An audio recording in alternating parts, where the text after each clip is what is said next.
Welcome, everybody, to Finding Hermes. I hope, as always, we'll give you the means to walk through those doors and lay your cards on the table because these are strange times and we need that gnosis more than ever. And I am truly honored and happy to have an individual who has informed my life and influenced and helped me through these apocalyptic times. And as she will say, by apocalyptic, we mean the veil is lifting. And that is Jessa Reed. Jessa, thanks for coming on Finding Hermes. Hello, thank you for having me. You're so good at intros. Some people might disagree. I don't know, but it's got to be done. It's just got to be done. I mean, it's sort of a catharsis for me when I do my intros, and it has helped out. And so what are you doing these days, Jessa? I keep bookmarked a lot of your podcasts and YouTube videos when I need, I want to, some assistance with addiction or manifesting or other things that, again, how you've really helped me out in my life. We've talked how I was started listening to your podcast when the pandemic hit, and it was such a breath of fresh air. And again, it really informed me. But you, something I envy about you is that you, as you say, you pivot a lot.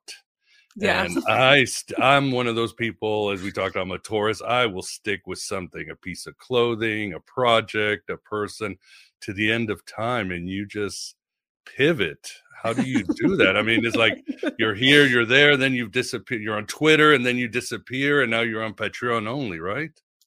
I am on Patreon. My Awakening OD podcast is still on. I just don't put a lot of them out.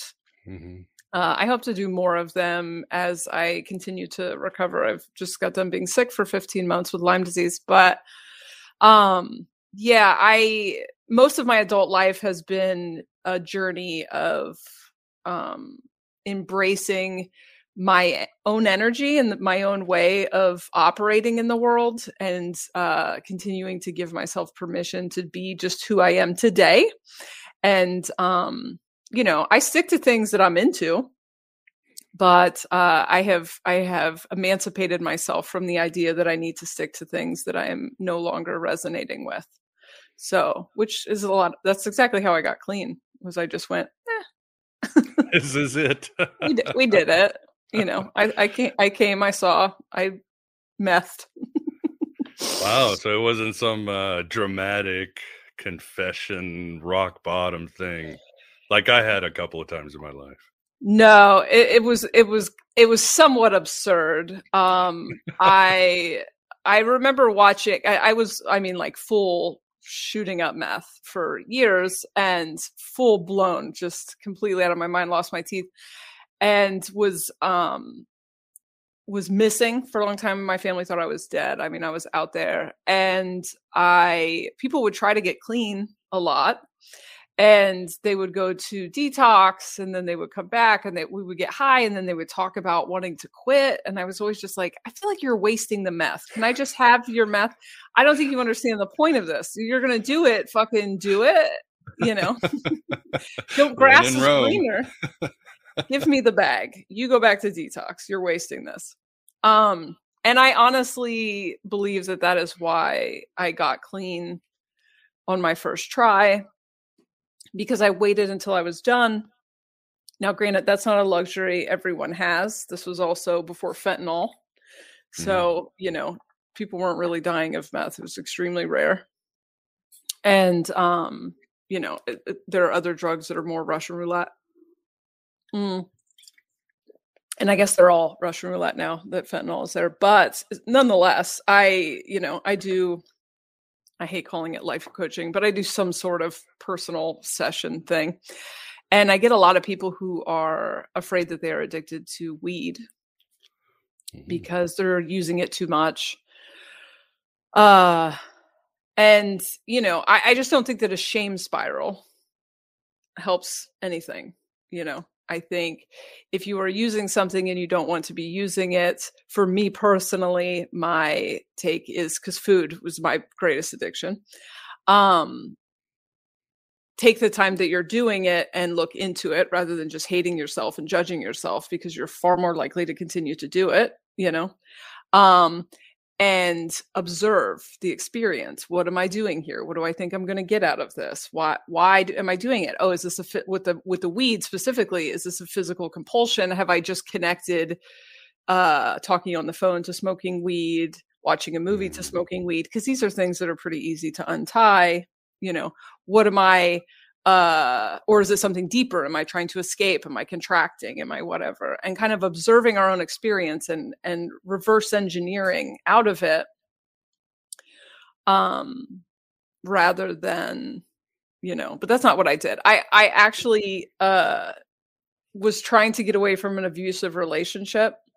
So I was moving across the country, and I had arranged to have meth sent to me because meth was real regional. You couldn't get it everywhere. And when I was on the airplane, I had just a moment of clarity. And I was like, Jessa, tweakers are not going to get to the mailbox. They're just not. They're going to do your meth. You're going to buy meth. They're going to do it. And if you do get it, what are you going to tweak by yourself in Delaware?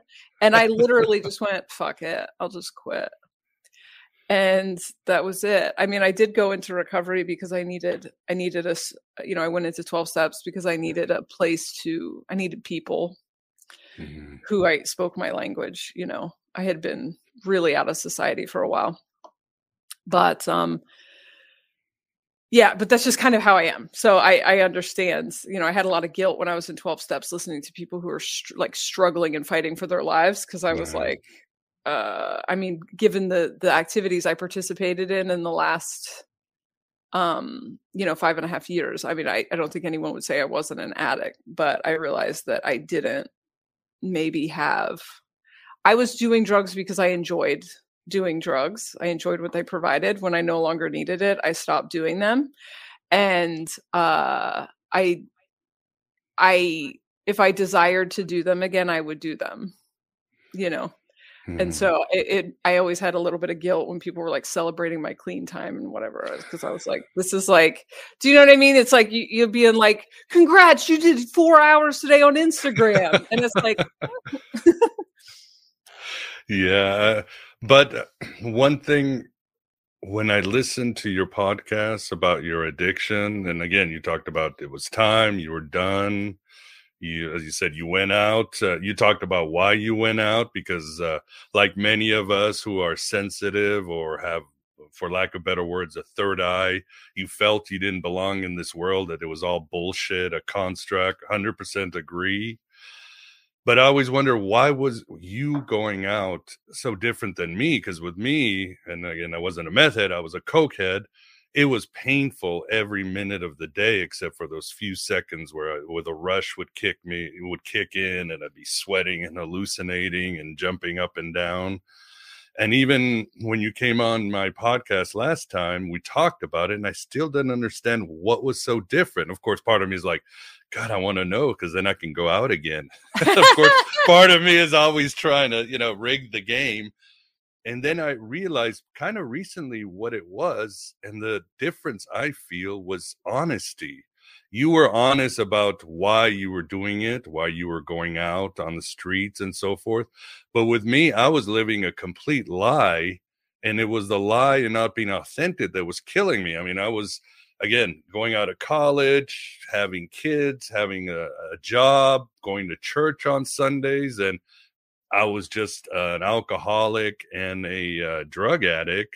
I mean, I would do things like pick up my daughter at school in kindergarten and walk in. It's like, oh, hey, honey, let me go use the bathroom. The kids' little bathroom, snorting coke on the sick, or, going to a funeral and, oh, I need to cry. It's too emotional, going into the bathroom to snort coke. But the point was, it was a complete lie. And the lie was killing me, physically killing me. And you chose the path of honesty, which is amazing. How did you do it? Because drugs obviously turn everything upside down sooner or later. So I actually learned that I wanted to be an honest drug addict because I did have a year-long coke habit. Mm. And I don't know what it is about Coke that makes it so conducive to exactly all the things you described, but man, did I have so many miserable experiences with doing my entire paycheck in a weekend, Yeah. lying, covering it up. Oh God, all of that. Oh. When I started to do meth, I literally ejected myself for my entire life. And that's why, my parents thought I was dead for a while. I was in my early 20s. I completely left my life and lived in a complete freedom, underground reality, full of other meth addicts. And I didn't have to work, and I didn't have to do any of those things. And I was completely honest. And there was no fooling anyone into thinking I wasn't doing meth. My teeth, my teeth Yeah, I emancipated know. themselves from my face. And so, there was a lot of freedom. Now that said, I really was the only person having a good time. So I make it sound like go do meth and go through your awakening, but like nobody else had that. I think for me, I was raised by a meth addict, and I had so much resentment and so much self-worth stuff based on my experiences with a mother that was addicted, that I think I had to go do that in order to reconcile my childhood.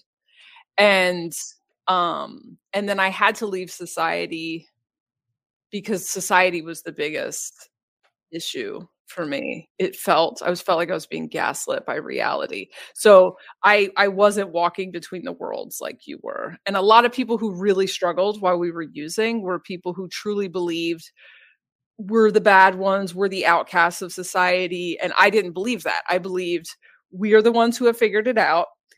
Everyone in society is running on a hamster wheel. I don't know who's controlling it, but like they don't have agency. They're doing things they don't want to do. And so like I had all this like perhaps misplaced righteous indignation, and so I was at the time I was very aligned with my beliefs. I was living my truth.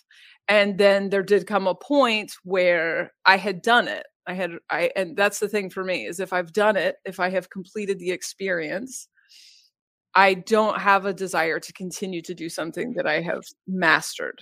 And I Mhm. have mastered it. I did it. And so I now wanted to, and I had healed a lot of my broken parts. Once again, not most people's experience on meth. Um, and so I was ready to embrace, like I had gotten to a place where I was like, I could be myself in that society without becoming a cog in the wheel. And so then that's what I went and did. But I had been pondering it, I think, for like 6 months. I had been like, could I go back? The meth got bad, you know, Mhm. the government had cracked down. So that also helped. Yeah, yeah. It was time, but again, you kept your self-honesty, your self-knowledge. You were still working it, and I love that part where you talked about how you met your dad, and your dad simply said, "Maybe, Jessa, maybe it's time to do something different or take another option." And you were like, "Oh yeah, I can take another option. Again, I can pivot to a different adventure in my life if I want to." Yeah, well, my dad said was brilliant because I had to get dentures. So he paid, I hadn't seen him in 6 years. He paid for the top ones and then said, you have to visit me before you get the bottom ones. So I went out and Mm. visited for 2 weeks, ran out of drugs because I was waiting for someone to mail them to me. And he, Delaware, right? Delaware, yeah. And so I slept most of that trip because coming off of meth takes a lot of sleep. Mhm. And then at the end, we had a brief. I said at one point, this is a long, and my dad was he 4 years or 7 years into the program by then? But I said, this is the longest I've ever been sober. And he got a little bit excited. And then I was like, oh, I'm not saying I'm going to be sober. I'm just saying that I have observed that I'm laughing and I'm smart and all these things that I had kind of attributed to meth, but I'm realizing that maybe these are just my things. And I discovered them while on meth. But I'm not getting sober. So don't come at me with that. And so when he took me and dropped me off at the airplane, he said, if you get back to Portland and realize that things are a little stale, you have a home here. And if he had said any other language, because the lifestyle that I was living was so insane that, like, you know, most people would use language like desperate or painful or whatever, but to say stale, anyone who knows me knows, if you want to get in my head, imply that I'm doing something I've already done. And so, because I'm extremely hipster when it comes to reality. And so I got home and, you know, got robbed, and the boyfriend was sleeping with the ex, and all, you know, the drama. And I went, oh, dang, I've done all of this. This is in fact stale. And I got clean within weeks, a couple weeks. I left. So Awesome. yeah, I'm eternally grateful that my parents were both recovering addicts, because they never did an intervention. I'm pretty anti-intervention. They never drugged me to rehab. They didn't jump in and rescue me. You know, they made me work to put my life back together. So they gave me a little bit of assistance, but it was like I had to pay thousands of dollars to get my driver's license back. Like, they paid for it, but I had to pay them back, you know? And I see a lot of people's parents trying to rush their kids through the addiction process, the cycle, and they create a lot of, if you make someone get clean before they're done, there goes that light again, and they fail, they will start to believe that they can't get clean, when in fact you just can't get clean right now because you're not done.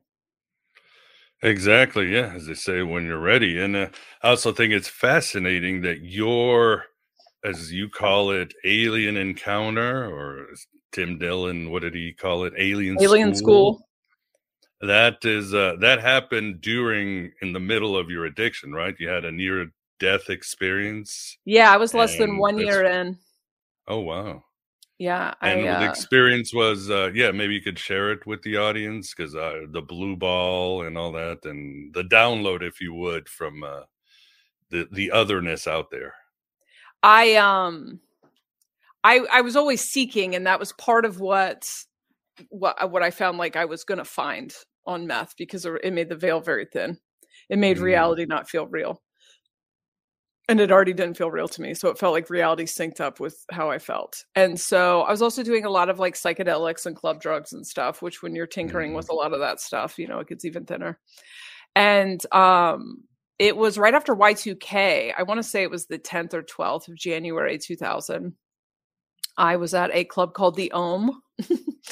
And I just passed out and you know, foamed at the mouth, and was rushed to the hospital in a taxi cab.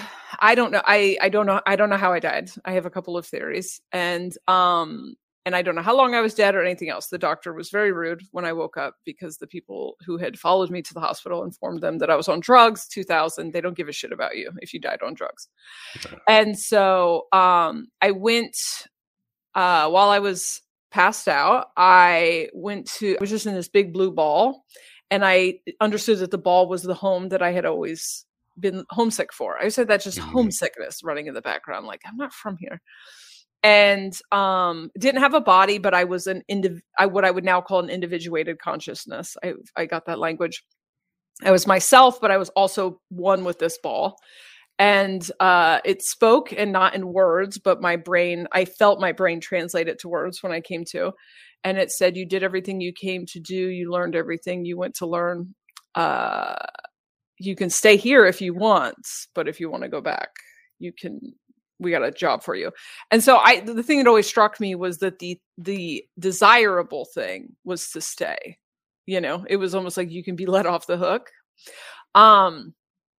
So we went back and forth a little bit, and then I had to live I opted to go back, had to live my entire life to get to the present moment. And so I was a baby, then I was a toddler, then I was a teenager. I guess that's what your life flashing before your eyes, but it wasn't before my eyes. I was in it. I was in my body. It was actually very jarring. I was sucking my thumb when I woke up. And before that, I believed myself to be a backslidden Christian, because in my seeking, I did a 5-year stint in born again Christianity. And so I kind of traded that out for stand-up comedy and eventually meth, but I still very much believed in Jesus. That whole thing still vibed with me. I didn't buy into I struggled with the you know, shitting on women and authority. It's never really been my thing. But I was down with JC. And anyway, so that I was like, oh my God, I get it. God. We're a part of God. I understand it fully now. And so I then for the next 5 days was unconscious, in and out of what I would now call the hypnagogic state, where I met the aliens, and the aliens were like, we'll be your guides. And basically they said that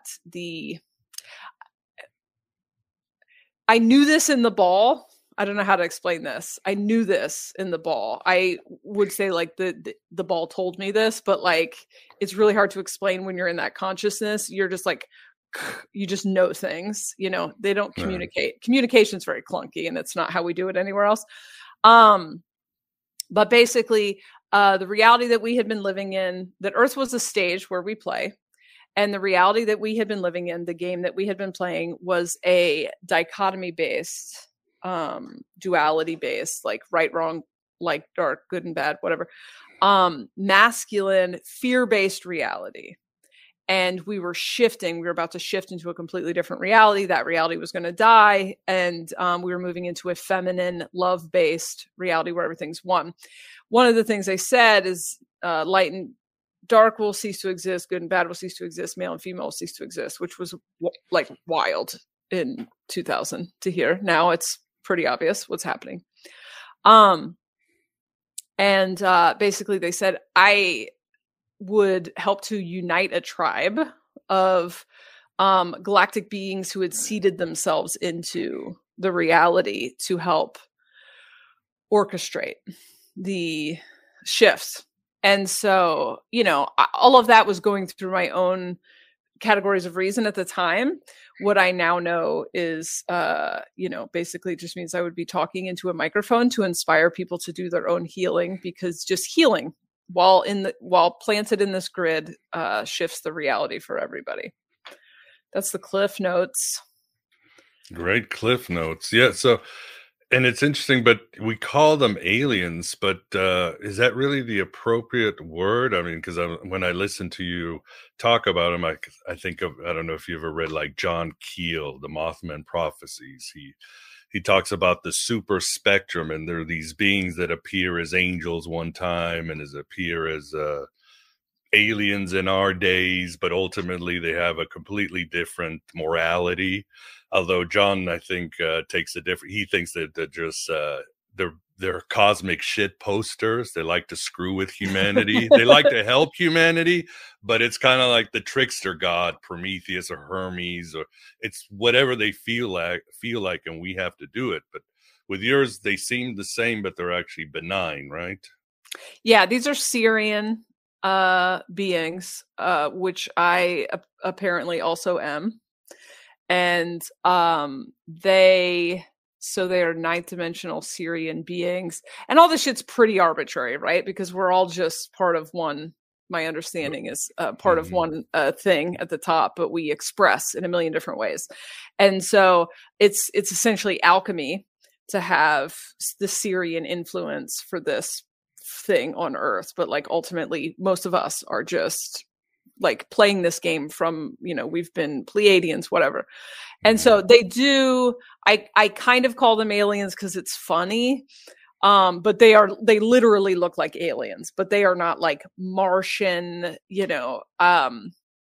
The mainstream understanding of what aliens are is pretty limited and doesn't resonate. So they're galactic beings would be a better way to put it. But part of what I have found is that once language has been used a certain way, you kind of have to turn it on its head. I've just always called them the aliens, but it's kind of tongue in cheek. I mean, they literally are aliens, but they're not what other people are referring to as aliens. Everyone else calls them guides, but it's just so cheesy. My guides. We won't get you on a new age tangent. Well, yeah. I might later on, because I have my thoughts too, and I've ragged on new age and most religions on my podcast forever and ever. And after you got this download, did you ever two things? did you ever wonder, was I looking for them or was I chosen? And two, you were still out as a drug addict even after this incredible experience.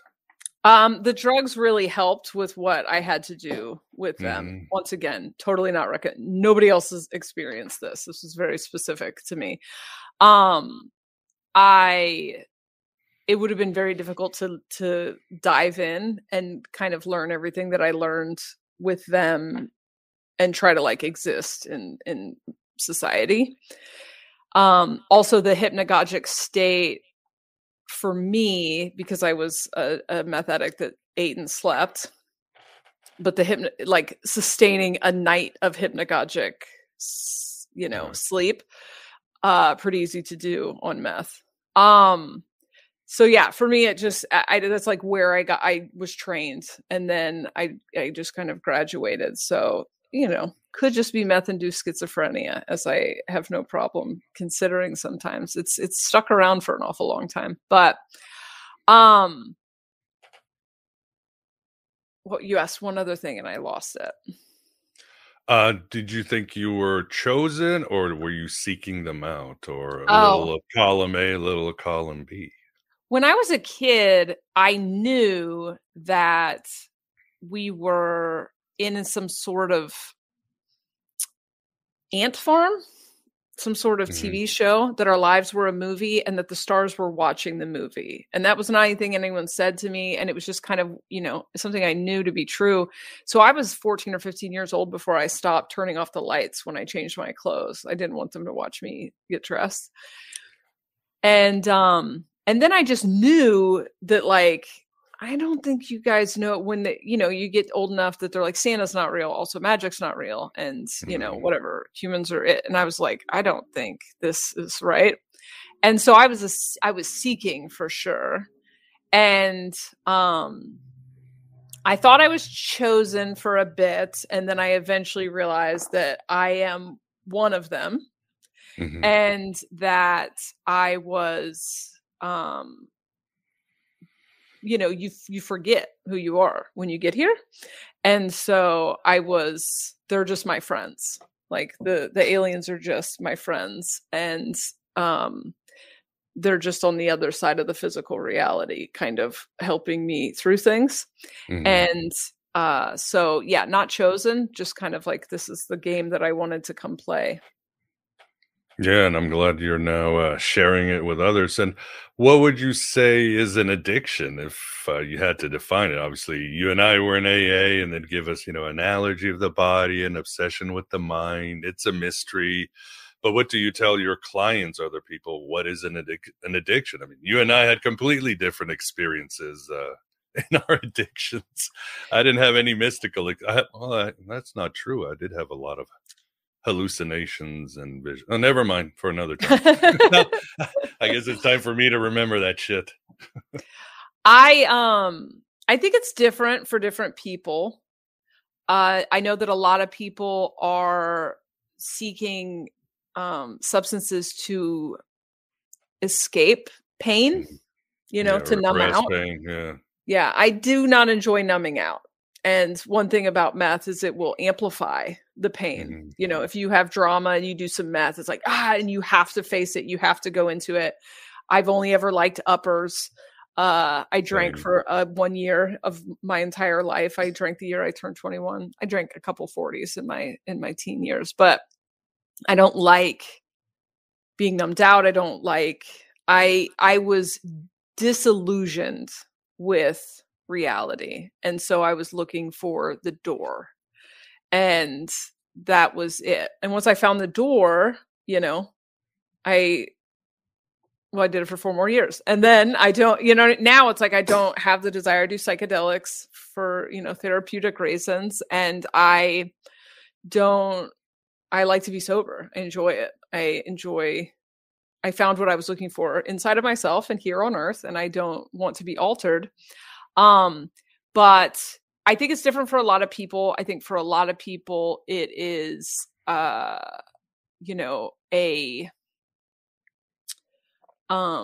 is a shame thing, you Mm. know, It is a desire to escape. It is it's a desire to shut down the voices in your head. It is a feeling apart from everyone else. I think we will see a massive dip in what we call addiction in the next decade. Because we are finally getting language for all these things. We're realizing that, we have an epidemic of mental health stuff, and that it's not, I don't personally believe, and I'm not a doctor, so who gives a fuck what I believe, but I think it is that this society is set up in a way that it is not conducive for humans being humans. And I think that if any part of you is not, we're born and raised to and programmed to just kind of work in someone's factory is really what it is. Our morals are about that. And, it's just, we have this program and it's not conducive to the way that like energy works, specifically for someone who is creative or artistic. And so the dissonance is so strong that I think that people, they alter to opt out. And that as we get more information and become more empowered to make our own decisions, to follow our own energy, we will realize that we don't have to alter to opt out. We can just simply opt out. Just say, no, thanks. I don't want to work in your factory. So I'm not going to believe I'm lazy because I want to rest for a fucking day, Yeah, it'd be like Elton John's Yellow Brick Road, or one of those, or Supertramp's The Logical Song, or whatever song you like, but you can actually live it and feel it. I like your definition of awakening, Jessa, because you simply say, because it means in the context, it doesn't matter where you are in your life. You call it a cleaning process, a deprogramming. I think that's where we should all start, is how do I deprogram myself, because I'm a fucking walking robot most of the time. Oof. Yeah. It's a lot. It takes a really long time. Some people, I do a lot of sessions with people who are like, I'm stuck. And I'm like, when did you start to wake up? And they say, last April. And I go, oh. Long journey ahead. You're not stuck. You're in it. The only way is out is to play through. So yeah, it's an incredible amount of work, but that is, again, the programming is so hard and intense. And why the programming? Why did we humans do that? I mean, there was a million other options. Do you think this is still fallout from Atlantis, or something else took over in our culture at some point? Well, to get wildly woo, what the theory I'm currently working with, because I'm still, I didn't understand what dimensions or timelines or any of this shit meant 3 years ago. As we play these different games here on Earth, which my understanding is that it's pretty arbitrary. It's just, we are limitless beings and limitless sparks of consciousness, and we just create worlds to see what it would be like. It's very experimental, and it's and then we wipe out civilizations, and we are currently in the midst of civilization being wiped out slowly. We usually go like, this is the end. Yeah. People need to accept this. We are at the end of a civilization, and there's nothing wrong with that. We had our time. Yeah, I mean, we did it. It's just us. That's the other thing, that the aliens were like, you guys were the dinosaurs. It's the same it's the same energies. We're the dinosaurs, we're the whatever. And so you're kind of grieving a version of yourself. It's a mass ego death, but like, death's not real. So, it's a shedding of some avatars. It's some interesting things.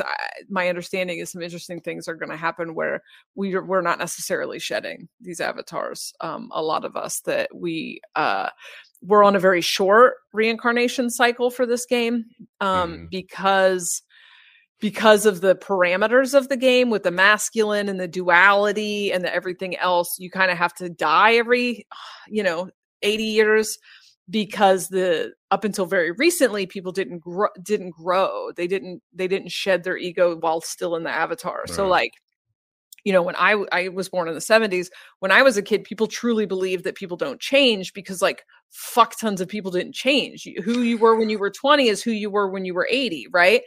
And so when people aren't evolving, you have to just like kill them, you know, they have to die quicker. So we have shorter reincarnation stages when we are dead asleep and then longer when we're awake. Anyway, I go on these tangents and then I don't remember what I was. So this specific age, we disconnected the emotional body from this and just lived through the mental body and specifically through the ego. The third dimension, my understanding, is the ego. So this is what happens when there's no emotional body, when the feminine energy is suppressed. I mean, think about the days where, and this will lead to addiction, where you're not checking in with your body, you're not checking in with your feelings, and you're just letting your mind fucking ruminate. I mean, is that not hell on earth, right? A prison for your mind is, And so I don't personally super subscribe to this idea of an externalized enemy with agendas. It's there. It is there. That's definitely a game you can opt into. But ultimately, there is nothing outside of us that we are not a part of. And that is externalized enemy agendas, whatever you want to think. Everyone has an agenda. And some people's agenda is to accumulate power, whatever. But all of that and the greed and the money shit and the disease, it's all comes down to a massive imbalance between the ego, the mental space, and the emotional space, and a dominance of masculine energy. Not that if we were dominantly feminine, there wouldn't be a different form of toxicity, sheer chaos, I think. But so as the divine feminine is rising and we are all getting tuned into our own, just the idea of like believing that like some beings have masculine energy, some beings have feminine energy, that you don't have both. I mean, it's also, it's insane. It's an insane way to play. We're completely cut off from who we actually are and how energy actually works. And so it just, to me, feels like the aliens, when I first was in alien school, talked about entropy all the time, where we create realities and then they're kind of cool in the beginning and they eventually evolve to the point that they eat themselves, they self-destruct. And that's just where we're at right now. So everything's just so ridiculous because we did it. It's like done. And now it's just looping. It's just like a fucking scratch CD. It's grating as hell. So we are simultaneously in the birth canal of the new world and in the death process of the old world. And you know, you can be in both of those at any point in the day. But for some reason we, you know, opted out of a meteor, I can never say that word, or a tsunami or whatever we usually do to take us out. So we were like, well, why don't we just die slowly over the course of 15 years? That'll be fun. But it's interesting because most of my friends like you and others who have, I don't want to say the word psychic, because again, like alien, the words fail us. And I think we need hopefully we're getting a new language for these things. I'd say individuals with open channels. And that's the best I can do right now. I like that. But they're very positive about they're very positive about what's coming down the pipe. Even if it's the end of an age, everybody's very positive. So I'm excited, but at the same time, part of me doesn't want to believe it. But at the same time, I'm like, yeah, everybody needs sort of the surly Gnostic in the corner to keep everybody honest and edgy. But at the end of the day, you see, this is all leading to something very positive soon. Yeah, and I think 2027 we'll know. It'll be a completely different reality than we're currently living in. And if that seems improbable, go find some documentation of who you were in 2015 and go watch something. You know, somebody told me, you might have been the one that told me, Woodstock 99.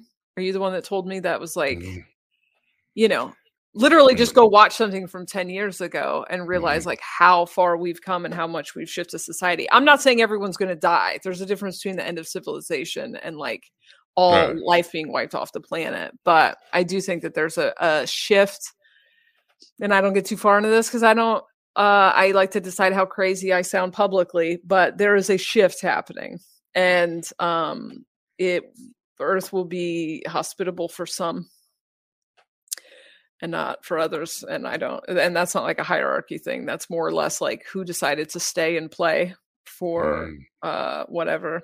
And I don't really, I don't get too far into that stuff because it doesn't matter. Nobody's Yeah. guaranteed shit. I don't know if I'm staying. Yeah. Today is the end of the world as far as I'm concerned most of the time. Yeah. And that's a good place to live. So I can't complain too much, but again, we're all, like you said, we're here playing a game. And again, I hate this word too, clients, but the individuals who you help out. I gotta come up with a new language. What is their biggest concern or fear or sphere? What do you see? What are you working with mostly with people these days? Mostly deprogramming codependency and internalized capitalism. Good So, points. I was yeah. just listening to your podcast today, and of course, I had to remind myself of codependency. When I went into rehab, Jessa, in the late 90s, of course, the idea of codependency I rejected it as, again, a solar male at the time. But when I went into rehab and there was some gang member reading a book by Anthony DeMello, Awakening, and I was just like, beaten up. Well, what are you reading? And this gang member reading this book, this new age book, goes, "Oh, this really helped me with my codependency." I was like, "Give me that damn book!" You know what I mean? I was like, if this guy's sold and went down the journey of codependency, what would you say? Addiction to people? Is that another form of addiction? I was in a full-blown what's really funny is I started the podcast soberish to be a recovery podcast, and then I didn't like it, so I was in the process of shifting it to a like woo podcast. And I put on an episode that was, I think, called Not an Addict. If not, that's my episode. I did an episode of Mormon and the Method of that. But the following week, I found out that I was in a balls out codependent meltdown, active addiction. And I thought codependency meant either the thing where people are enabling an addict, or I thought it meant you're afraid to be alone. And I love to be alone. I'm almost always in a relationship, but I have a very long relationships and it just kind of happens. I fall in love, but I love to be alone. I'm introverted. And so I just never even looked into it. But I was in one of these relationships where I wanted to be in the relationship, they didn't, and I kept trying to, earn their love or whatever. And I was out of my mind at this point. And so I was feverishly watching YouTube tarot videos, which is something that someone does when they're codependently out of balance. And they kept saying, whoever's watching this right now is is codependent. I'm getting big codependent energy. And so I was like, I'm going to Google that. And I Googled it. And I found a book called Codependency for Dummies. Codependent No More is another one that people talk about, but Codependency for Dummies is, for me, I'm not much of a reader. And so it's very helpful when the page has a bunch of graphs and then like changes the font sizes. I have extreme ADD. And so anyway, I found out about things like secret low self-esteem, trying to rescue people and fix people so they don't leave. And I like all of a sudden, all my dynamics opened up and I was like, oh my God.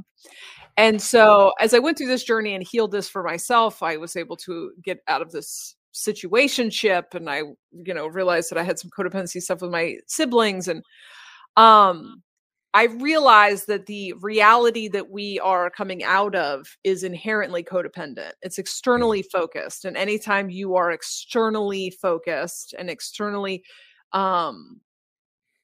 experiencing your reality rather than an internalized version, it is codependent. You're dependent on your external circumstances when you are reactive to your environment, which is actually a feedback loop because we are actually just only experiencing our own individual projections.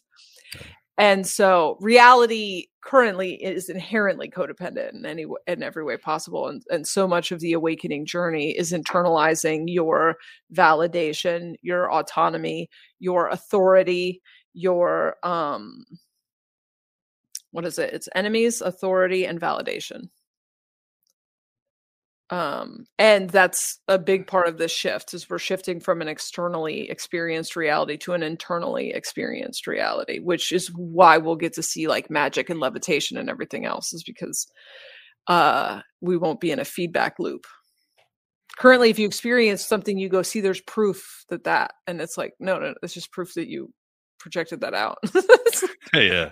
Yeah, I think materialism is over. I think telepathy and these other gifts are one time this stuff was very scientific, and I think we need to get back to it, but it seems just so that codependency might be even more dangerous than drug addiction because I'm, for example, looking at your life, you still kept your sort of core Jessa through an addiction.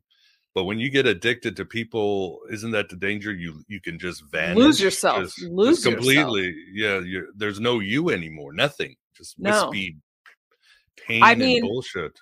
I'm finding examples every day of ways in which I make myself small. I seem like someone who marches to the beat of her own drummer because I am, but I don't have boundaries. I'm just learning boundaries right now at 44 years old. I used to carry myself like someone who wouldn't take your shit when I in fact very much take your shit. But because I carried myself like that, people wouldn't try it, you know. And so, but that like wall, that external gate kept me from being able to experience a lot of things. I had a lot of shame about my own sensitivity and emotions. And so as I started to let that wall down, I realized that I actually meld. I'm very impressionable and I meld with my reality. And I have a huge fear of people being mad at me. And so as I'm realizing this, I have like a platform and a lot of people paying attention to me and a lot of people who had expectations of like what I was, which is odd. It's odd to start to follow someone and then decide what like, what are you following me for? You know, you're following me from my perspective. Anyway, it wasn't bad. It's been very bad for other people. It wasn't that bad for me, but people were projecting onto me and, you know, I think because I'm touching on a lot of these things like trauma and awakening and stuff, people would start to project onto me and make me responsible for their stuff. And then I would be like, oh, okay. And I'm like trying to fix people's fucking stranger shit. And while being just decimated by Lyme disease. And so I realized that the Lyme disease being overtaken by these microbes was very similar to, it was an allegory for feeling my energy field with other people's energy. So I had to learn boundaries. I had to learn no. I had to learn to tell people like, I'm sorry that you feel that way, but this is not my shit. Do you know what I mean? I haven't done anything to you. Your expectations of me are not my responsibility. And I just had a situation this weekend, like a personal, I have really limited the amount of like personal relationships I have while I get this figured out, because I realized that if I get triggered, I don't feel well. The And body don't so, lie. no. And so I realized that most of us are hyper vigilantly taking everyone else's temperature all the time. And deciding and navigating what we want to do and what we speak up about. Most people are indirectly people pleasing at all times, and that I realized that that's actually manipulation, and that is actually like I'm trying to manage your experience by deciding oh, I'm not going to tell him that I don't want to do this because that would offend him and blah, blah, blah. So like we're all just having like fantasy relationships with people because we're not advocating for ourselves. And then we end up resentful. And when you really trace it back, it's like, I never even fucking told him no. I just decided that he would have been offended by me saying no. And then I did something else and I've been mad at him. He doesn't even fucking know what's happening. And we're out of our minds. The whole projection. Yeah, I'm so bad. Somebody will invite me to something like a wedding or something, and then I get pissed off at them. Don't they know I'm so busy and that I've got, how dare they? Like, they just invited me somewhere, but I'm already projecting and creating these scenarios, and it gets exhausting sometimes. Yeah, because we don't know that we can just say no. So I have gotten very good, and this was the gift of Lyme disease, is I used to be someone, and because you've tried to do multiple podcasts with me, you're probably not going to get it done on the first schedule. No. Nope. I had to learn to be like, nope, can't do it today. I think I did your podcast last year, and I had brain fog. Right. And I think that was the last podcast I did. I did 2 podcasts that week, and then I didn't guest on another podcast until Duncan Trussell in March, because I had brain fog during that episode. And I was like, I don't need a bunch of me with brain fog on the internet. Do you know what I mean? Nobody else needs to see this. But it was very hard for me as I started to deteriorate to be someone who like wasn't reliable. That's internalized capitalism, that you couldn't count on me, that I wasn't a person of my word. These are all these stupid morals that are just like, people are just walking around going, ha ha ha, I'm the person not of my word, like it's malicious rather than just like people are struggling. And now they're at home feeling immense amount of guilt for not being reliable. I hate it. Yeah, it's ridiculous. It is ridiculous. And what techniques or tools do you have for people? Sometimes I get asked and I'm like, well, I kind of learned from Jessa. I just grab from the ether. Meditation here, therapy there. I just have this whole menu of shit that comes to me and goes to me. And I just, everything changes. So I'm always changing. I guess at the end of the day, what self-knowledge, what are your tools to tell people about self-knowledge so they can know the cleansing process of awakening? The biggest thing I want to say is it is an involuntary process. It just happens. So I'm not a big fan of like going and looking for shadow work to do. The way that shadow work happens is you'll have a little dust up in your reality. You'll have conflict with someone outside of you or something. And then when it shows up, you'll be uncomfortable. I keep wanting to say discomfortable for some reason. You'll be uncomfortable, and then you will resist it for a second. You will contract, and then recognize that you're contracting, because reality sucks when you're contracting, and then go into it. So when shit shows up, I don't try to escape it. I just go into it. A lot of times spiritual bypassing is like trying to just throw everything happens for a reason at a very third dimensional thing, and it doesn't go away. Go into it, face the things you don't like about yourself. The quicker I can get to how am I creating this?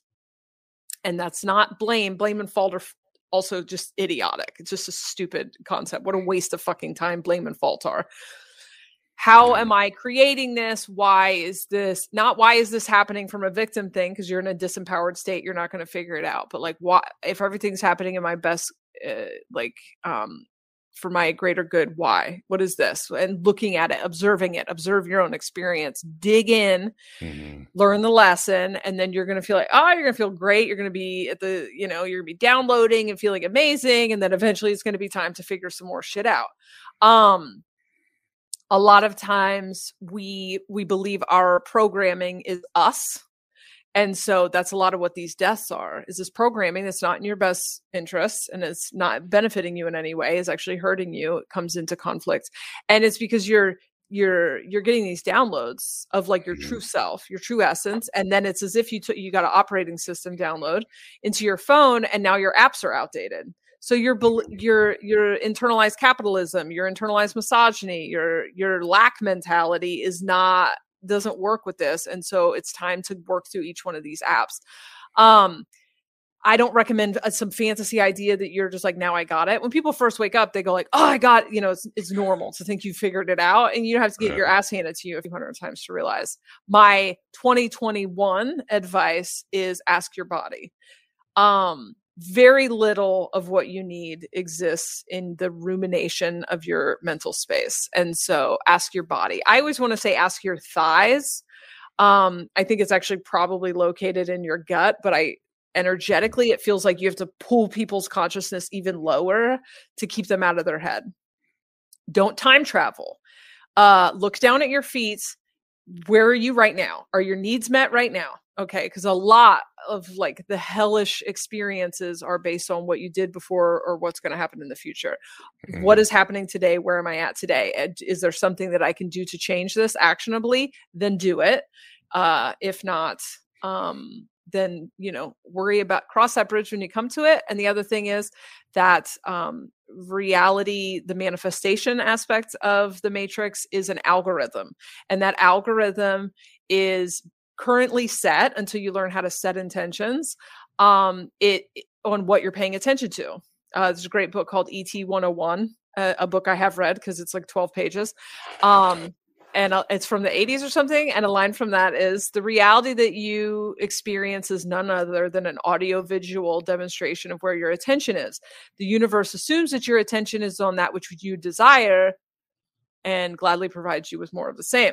So it's like being on Instagram. If you're following a bunch of pages, facelifts, a personal favorite of mine, and you're looking at them every day and watching all their content, they're going to start to give you advertisements for facelifts. That's not actually happened. Clothing designers, whatever. So it would be absurd for you to be going to pages every single day of things that you hate, but that's what we do. We pay attention to the things we don't like. So understand that there is no conspiracy against you. The reality is just, the matrix is just a server coming to your table. If all you ever talk about is your lack, if all you ever talk about is your external enemies, it just those are the things you engage with. So it brings you more pages that you engage with.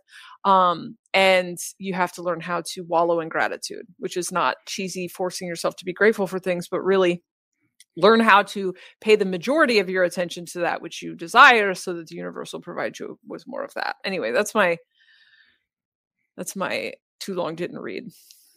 No, this is great. It's helped me out. I know that. And I think it will help the audience if you check out Jessa's work and do her things. One thing I wanted to mention as you were talking is the idea of memories. And AA never helped, because sometimes, how bad memories will just come up when you're trying to go to sleep or you're walking around. It's like, shit, I stole money from work so I could buy cocaine, or I was really rude to this person and broke her heart. And now I realize these things are actually positive. They're for my benefit. They're here to help. Any good or bad memory is a teaching tool. It's something I need to look at. It's a blind spot in my past that I need to investigate to get the full picture. So these are all good. The idea, as you said, internalized capitalism, that it's somehow trying to torture me, that was a lie I told myself for a long time, and I'm glad it's over.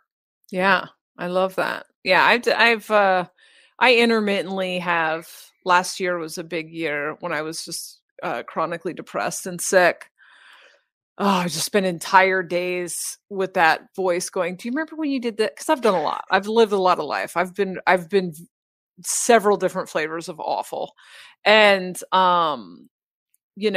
I am someone who has a lot of space for other people's stuff, like a lot of space. And I really don't, I'm not judgmental. I do like to shit on things like the New Age movement, but that's mostly just for lols.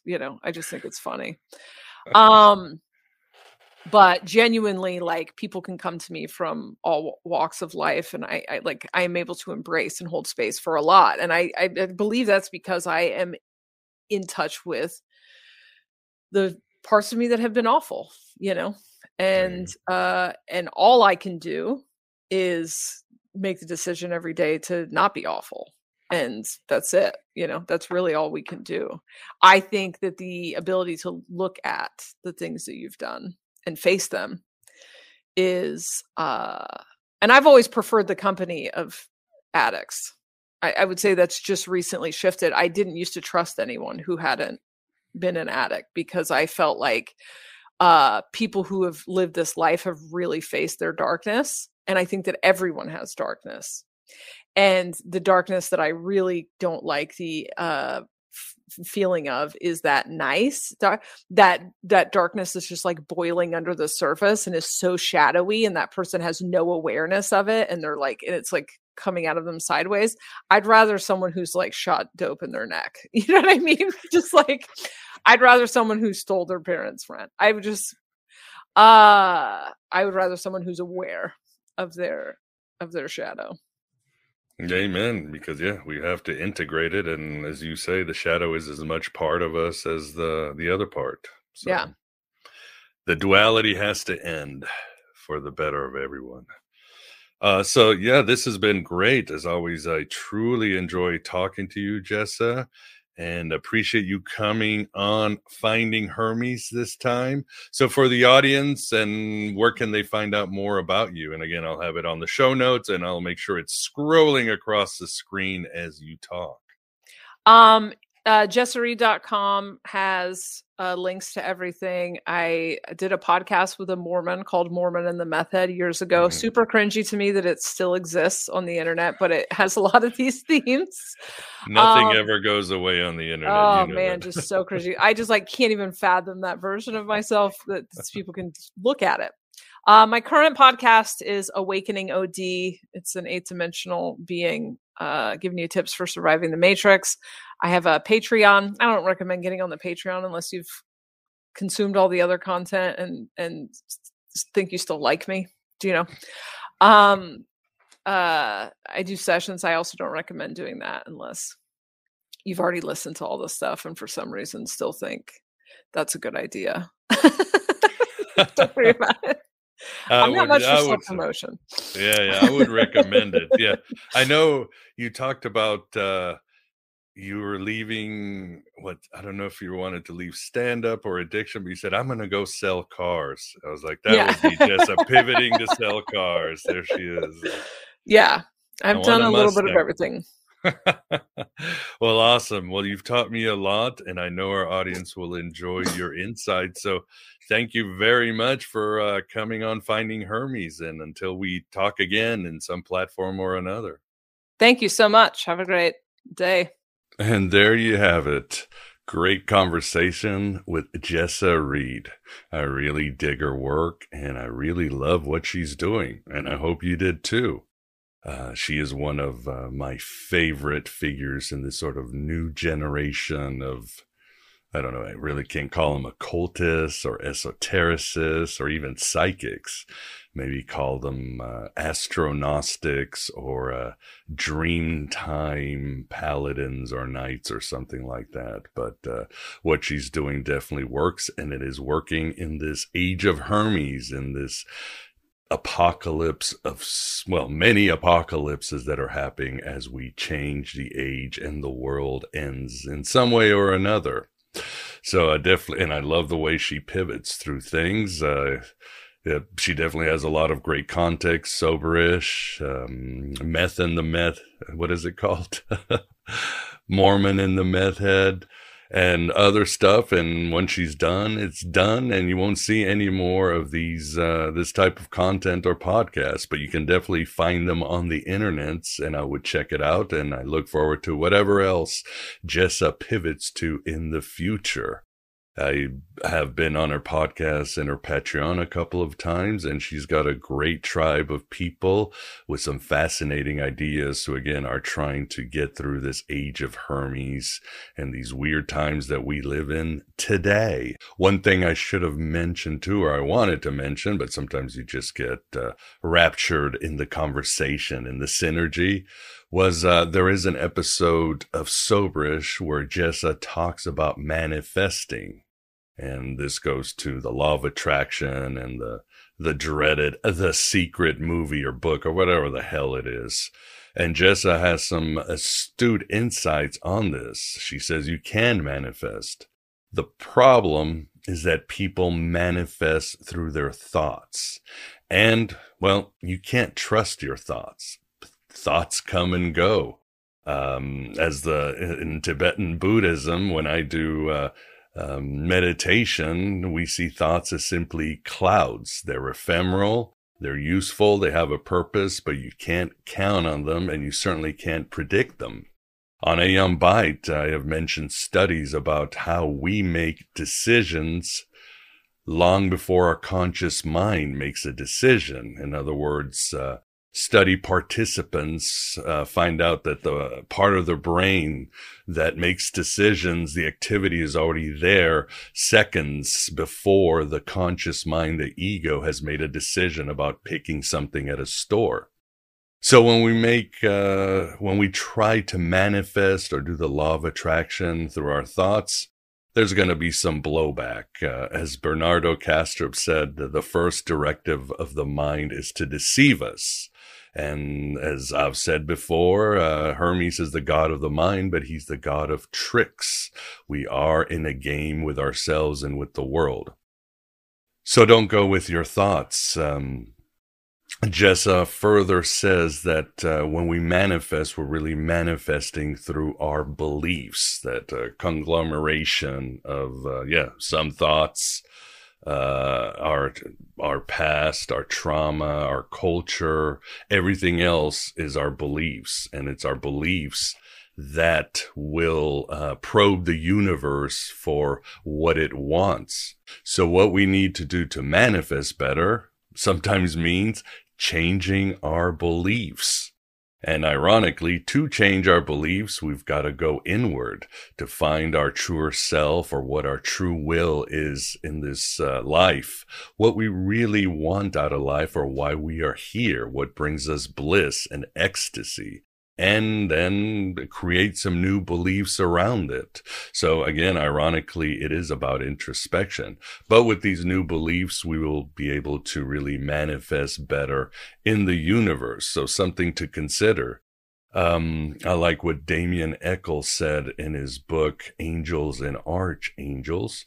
In one section, he says, "Where attention goes, energy flows. We want our attention to support our growth and progress, not detract from it. When our minds are full of what we're doing right now, how we're feeling, and what we're thinking in this moment, then we can be fully present and create a feedback loop that sustains us, as opposed to sending our energy out into whatever random thought and fear happens to be crossing our minds." Wise advice, Damien, and it fits into what Jess is saying. So change your beliefs if things aren't working out, and don't trust your thoughts. They're just clouds, or clouds in your coffee, as the song You're So Vain says by Carly Simon. On this topic too, I like what Rachel Connerly once told me. She said that another way to manifest is through appreciation. Not exactly gratitude, because gratitude is kind of passive. You're not embedded in the universe, in life, in yourself. But when you appreciate something, you're interacting with it. Like a glass of wine, you can be thankful that there's a glass of wine in front of you at dinner, but to truly appreciate it, you're into the taste. You're into how it tastes with the food and how it fits in with the conversation or the texture of that evening as you're drinking wine. So think about appreciation more than gratitude, and you might find manifesting things in your life. But there's nothing wrong with gratitude. When I was on Sam Tripoli's podcast, he talked about how gratitude is one of the greatest forms of magic out there. You write it down, make sure you bring it out from your mind into a piece of paper as an intention, and then that is sent out into the universe, and the universe will respond accordingly. So gratitude is magic, and gratitude is certainly an ego killer if your ego is out of control. But appreciation really gets you down into the battlefield, if you would. Lastly, I wanted to bring up again the book the book Awareness by Anthony DeMello. And I called it Awakening in the interview because, the book is about awakening. Anthony does say very astutely and simply that spirituality is simply waking up.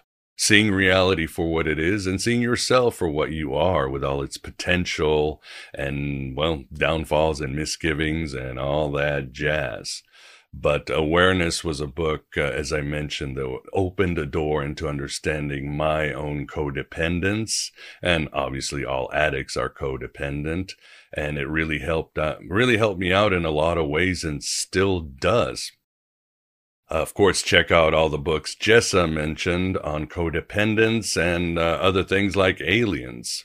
But Anthony DeMello was a Jesuit priest who was also a psychotherapist. And he pivoted to some very Gnostic places as he saw the absurdity of our culture and reality and who we were. And at the same time, he also released an understanding of the beauty of different religions, a perennialism about how we can understand who we are and get better. Most people, as he says, just want relief. They don't want a cure. But he put out some amazing books on comparative religions and mystical insights that really showed how people thrived in this black iron prison, as Philip K. Dick called the world. One of the central themes, too, in Anthony's book, Awareness, is, well, beyond spirituality is waking up, is you're an ass, I'm an ass. Again, he exposes how absurd our egoic constructs are and the different rules we live in life and how silly our beliefs are at the end of the day, and offers advice on how to change beliefs. So highly recommend Anthony DeMello's Awareness and his other books. By the way, his Awareness is based on some lectures, and you can find these lectures on YouTube and other places on the internet.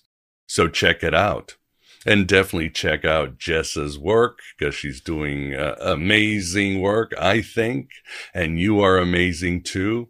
And I hope this show, as all other Finding Hermesis, or whatever you want to call them, have helped you walk through those doors, lay your cards on the table, and, as Mary Magdalene and Joseph Campbell said, become transparent to the transcendent.